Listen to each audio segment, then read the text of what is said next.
یہ جو دنیا ہے، اس دنیا کو اللہ رب العزت نے ہمارے لیے اشکدہ نہیں بنایا، عشرت کی جگہ نہیں بنایا، آرام گاہ نہیں بنایا، ہمیشہ رہنے کی جگہ نہیں بنایا، بلکہ یہ دنیا ہمارے لیے ایک امتحان گاہ ہے، ایک آزمائش گاہ ہے۔ اور دنیا کے اندر اللہ پاک نے ہمیں آزاد کر دیا، بندے جا تو جو چاہے عمل کر، تجھ پر کوئی پابندی نہیں ہوگی، تو آزاد ہوگا۔ اچھا کرے گا تو بھی تیرے ہاتھ تیرا ساتھ دیں گے، برا کرے گا تو بھی تیرے ہاتھ اور پاؤں تیرا ساتھ دیں گے۔ اچھا کرے گا تو تیری آنکھیں تیرا ساتھ دیں گی، برا کرے گا تو بھی تیری آنکھیں تیرا ساتھ دیں گی۔ ایسا نہیں ہوگا کہ آنکھیں میں نے دی ہیں، اچھا کرے گا تو ساتھ دیں گی، برا کرے گا تو بند ہو جائیں گی۔ ایسا نہیں، میں تجھے اختیار دیتا ہوں۔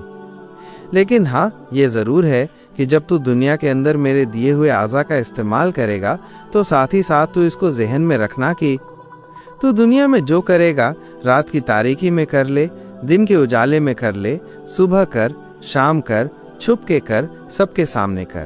ایک دن ایسا میدان سجاؤں گا جسے میدان محشر کہا جائے گا، اور اس دن تجھے اپنی عدالت میں کھڑا رکھوں گا۔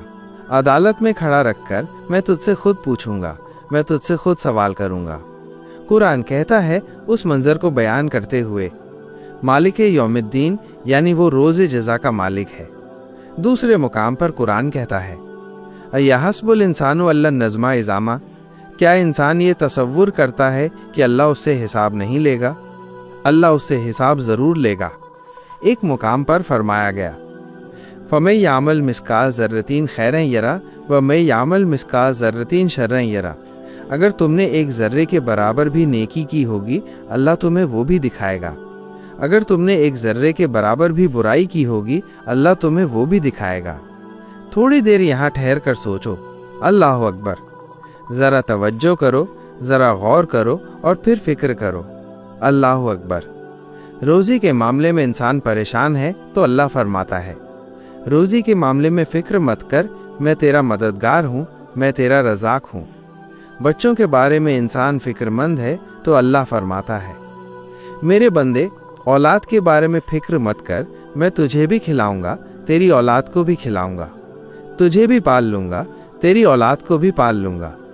گھر کے بارے میں انسان فکر کرتا ہے تو اللہ فرماتا ہے، اپنے معاملات میں فکر مت کر، بلکہ سارے معاملات مجھے سونپ دے، میں تیرے معاملات کا نگہبان ہوں۔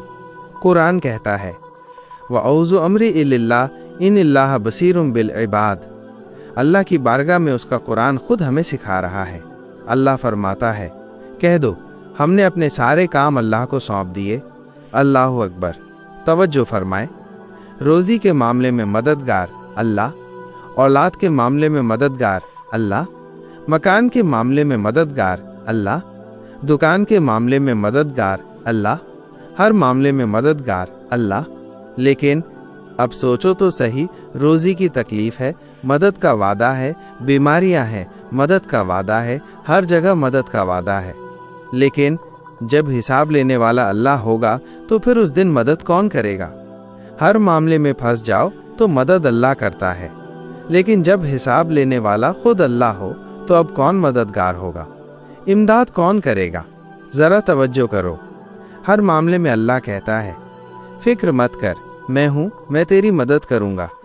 لیکن جب محشر کا معاملہ آتا ہے تو اللہ یہ نہیں کہتا فکر مت کر، بلکہ اللہ کہتا ہے فکر کر۔ کیسی فکر کر؟ قرآن کہتا ہے، وَلْتَنْظُرْ نَفْسُ مَا قَدَّمَتْ لِغَدٍ، اے ایمان والو، میدان محشر کی فکر کرو کہ اس دن کے لیے تم نے کیا روانہ کیا۔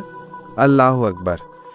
میرے پیارے آقا صلی اللہ علیہ وسلم کے پیارے دیوانوں، ذرا غور تو کرو، ذرا سوچو تو صحیح، حساب اللہ لے گا، کوئی فرشتہ ہمارا حساب نہیں لے گا، کوئی نبی اور رسول ہمارا حساب نہیں لیں گے، اولیاء اور صحابہ ہمارا حساب نہیں لیں گے، حساب لینے والا صرف اللہ ہے۔ اور پھر سوچو وہ کتنا دانا ہے۔ ذرا تصور کرو مسلمانوں، اگر وہ ہماری نماز کے بارے میں پوچھ لیں، یعنی ہماری نیکیوں کے بارے میں پوچھ لیں، ہم اللہ کو نیکیوں کا جواب نہیں دے سکتے۔ جب وہ ہمارے گناہوں کے بارے میں پوچھے گا، ہم اس کو کیسے جواب دیں گے؟